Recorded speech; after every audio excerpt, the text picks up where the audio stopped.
Hey guys, welcome to my IDA School Part 3 video, Fruit of Guidance and the Lost Digital Child.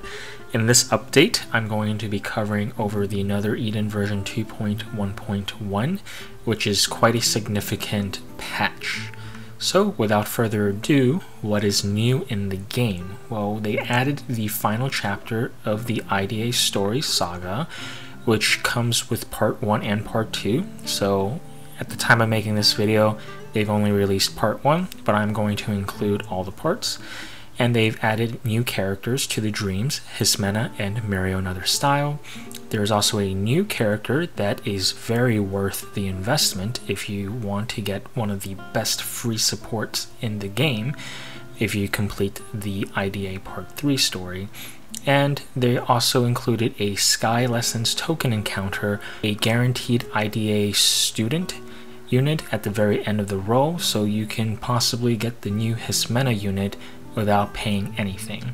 The duration for this encounter will last from this update, February 21st to March 22nd. So let's go over Mariel Another Style. She gets a High Priestess look. Her rarity comes in 5 stars. Her element is nothing or null. She's a blunt staff ring user. Her type is light, and her Valor chant restores health in a large amount and intelligence plus 30% to all party members for 1 turn. And here you can see her abilities that I've included. She's overall around the same range as normal Mariel, so if you already have normal Mariel or Donareth or even Rosetta, you do not have to pull her. She does include a revival mechanic, but that is very niche, and her original form is easier to use all around. Next, we have Hismena. She comes in rarities of 4 to 5 stars. Her element is water.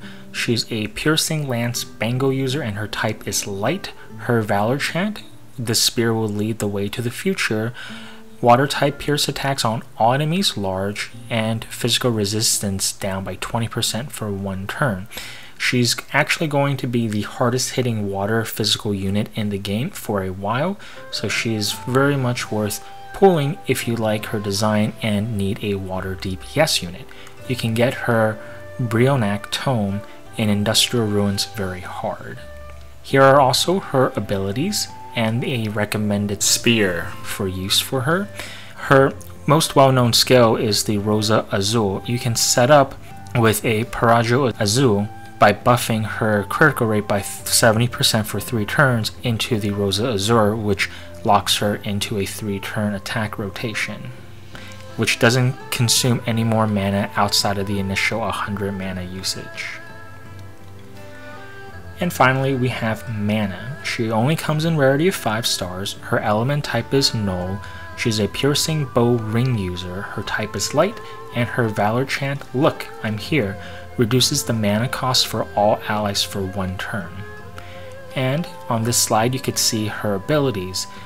She has some ridiculous skills that will trivialize a lot of fights, such as the Xion Manifest plus 10 fight. Her Children's Sand Lion can remove all buffs and debuffs from enemies, and all type resistance of all enemies will be reduced by 25%.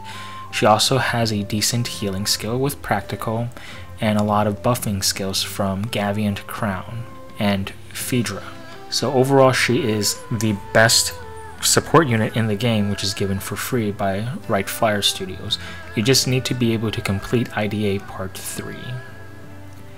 So let's go on with the prerequisites for the IDA Part 3. You must have Chapter 44 completed in the main story, and you also have to have IDA Part 2 completed. To start this side quest, you must go to the IDA school and the IDA base. There are 4 chapters to this sub-story. And with the release of this patch, Global only gets Part 1, with Part 2 coming out later. I also want to note that with Menna, her last Valor chant level can only be obtained once the second part of IDA 3 comes out. And let's talk about Lord of Mana. It is a mini game within this IDA 3 which allows you to unlock mana.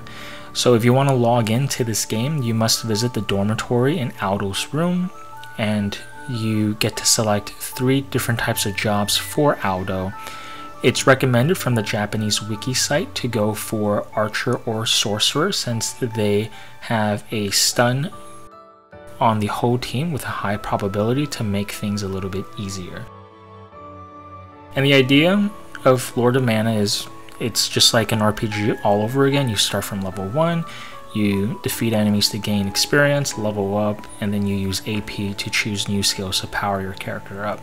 You can collect quests from taverns in the castle towns or NPCs around the town to earn credits, and you spend the IDA credits to buy equipment or to spend time with friends to level up your party members.